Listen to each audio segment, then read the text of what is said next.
Diego Cabo, yo a favor de María Eugenia Bielsa digo lo que quiero plantear, o por lo menos como incógnita, no tenés plata, está todo parado, no pueden salir ni siquiera los albañiles a trabajar, digo por el periodo que le tocó vivir. No es tan fácil un plan de vivienda, un plan de... ¿no? No, pero al menos explícalo. No te guardes, no te quedes metido en una cueva. ¿Vos le conocés la voz a Bielsa? Bueno, yo vi un video que decía, tape, claro, yo le conocí la voz ahí, cuando decía, bueno, sí, robamos, ¿viste? Robamos, y bueno, hay que salir a defender que robamos. Yo ahí le conocí la voz a Bielsa. La gestión fue un desastre, pero un desastre. Jorge es mucho más moderado en su cosa. Jorge siempre es moderado. Es moderado, pero fue un desastre.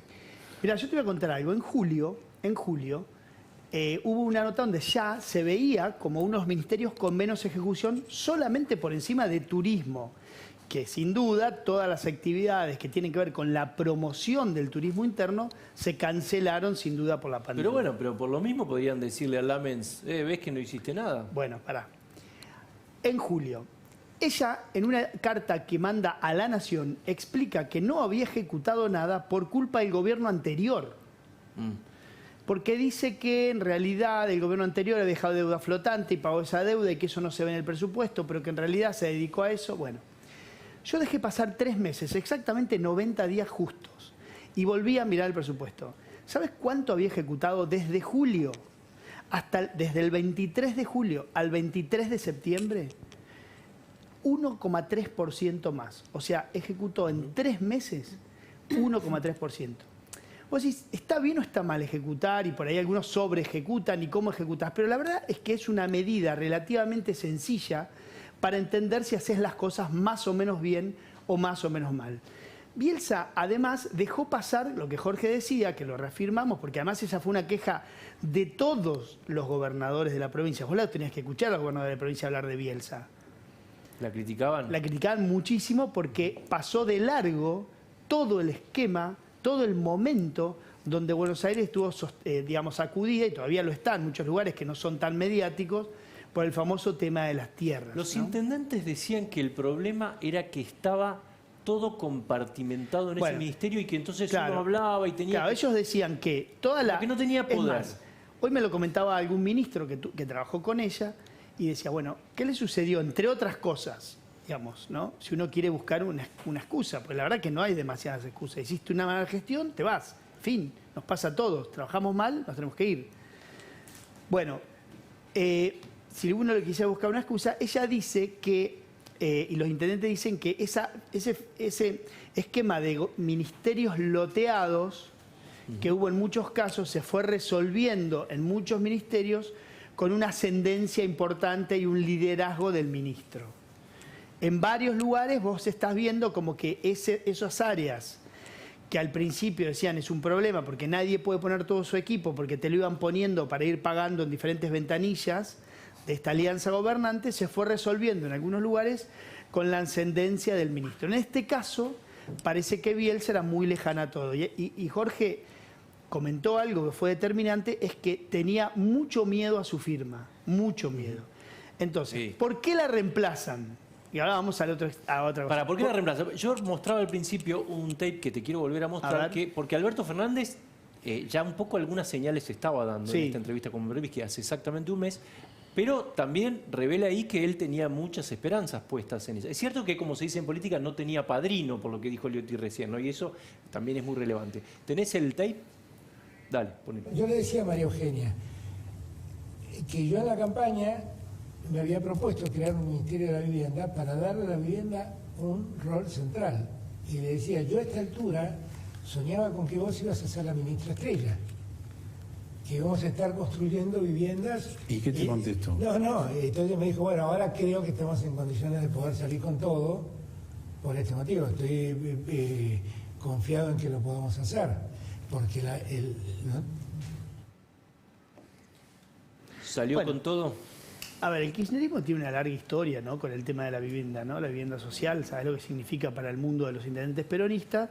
Tuvieron 12 años a José López, secretario de Vivienda, ¿no? Era el que manejaba la vivienda social. Entonces, había que agarrar esa, si querés, esa herencia nefasta, digamos, del kirchnerismo construyendo. Por eso no se animaba a firmar, decís vos. Por eso no se animaba a firmar. Ojo, que algo similar le pasó también a Frigerio. No fue un gran ejecutor. El principio del macrismo estaba también parada la obra pública por lo mismo. Exactamente, o sea, toda la herencia de aquellos años, que básicamente fue una enorme caja para robar, digamos, para llevarse dinero, la obra pública de la vivienda se entregaba mucho al gerenciamiento de los intendentes que contrataban empresas más chicas. Ahí no tenías a las grandes que estaban en otro lado. Vos cuando mirabas el mapa de la obra pública había mucha empresa local y mucha cooperativa en la vivienda, ¿no? Construyendo vivienda, que los intendentes manejaban con bastante, digamos, discrecionalidad y con mucho interés. Porque como vos sabés, todos sabemos, les interesa muy mucho el tema de vivienda. Bueno, a Bielsa le costó muchísimo firmar y estaba paralizado, el ministerio estaba paralizado. Bueno, llega Ferraresi, que es el autor de este tuit, a ver, para saber quién es.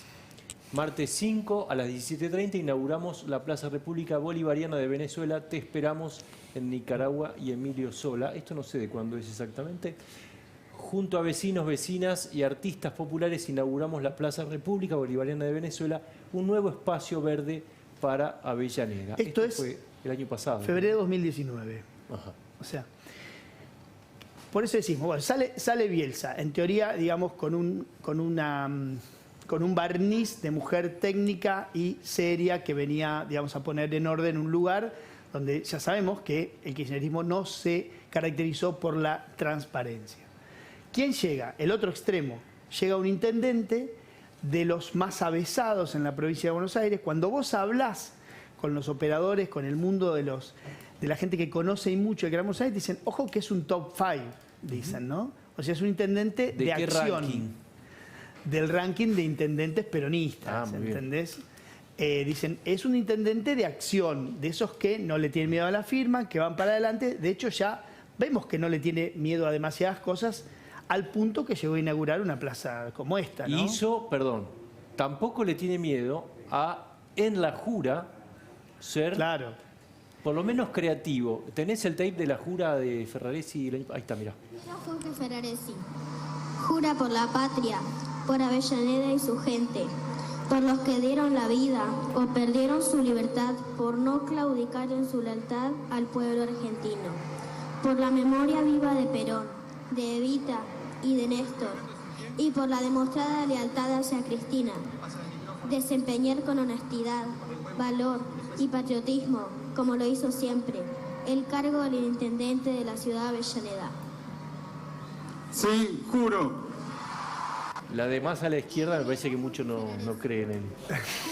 Bueno, esto fue muy controvertido, en su momento ya lo hablamos. Bueno, es ese hombre, vos lo decías recién, es el gerente general en algún punto, el gerente operativo de la cuestión operativa justamente y no ideológica en el Instituto Patria. Durante todo este tiempo fue el hombre que aportó tiempo, gente y dinero para que eso se mantenga, ¿no? O sea, el Instituto Patria habría que pagar un alquiler, aparecía él. Cuando no había muchos que creyeran, digamos. Claro, exacto, cuando cruzaron el desierto. Entonces, quizás ahora están pagando. Es un intendente de acción, de lo que dicen es de acción. Alguien me decía, bueno, tiene esa cosa sepia, ¿no? De esa cosa ideológica muy fuerte, pero a algún punto es un intendente que hace.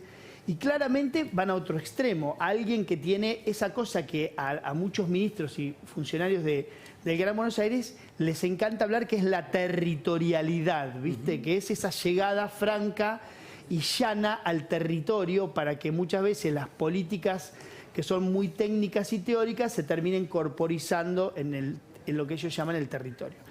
¿Qué más hay que decir de Ferraresi? Estuvo a punto de ser, de hecho ya lo daban por hecho, el ministro de Obras Públicas de Kicillof. Ah, mira. Estuvo a punto. Y además era el hombre que había elegido el ministro Catopodis en su momento, antes de que le interviniera en la designación, antes de que empiece, digamos, los famosos loteo horizontal. Loteos. Pero cuando él creía que iba a armar todo su grupo, él era el elegido para AISA. Ah. Que después termina en manos de Malena Galmarini, ¿no? La mujer de Sergio Massa, pero en realidad él era el elegido para AISA, era el hombre que quería Catopodis para AISA. ¿Por qué? Básicamente porque AISA tiene recursos propios en base a lo que recauda, tiene mucha obra digamos, en los municipios, tiene mucho know-how de cómo hacer la obra, porque básicamente es la misma obra que hacen durante años, que es extensión de redes, y este es un hombre muy del territorio, con mucho trato con sus pares. Entonces, era una persona que le venía, digamos, al dedillo. Alguien dijo, también es verdad que nosotros los periodistas no miramos demasiado los municipios, pero dice, no tiene grandes escándalos tampoco, que no es una cosa menor a la hora de llegar, más allá de estos escándalos ideológicos que lo pintan de cuerpo entero. Pablo Sirven, ¿esto es más cristinismo dentro del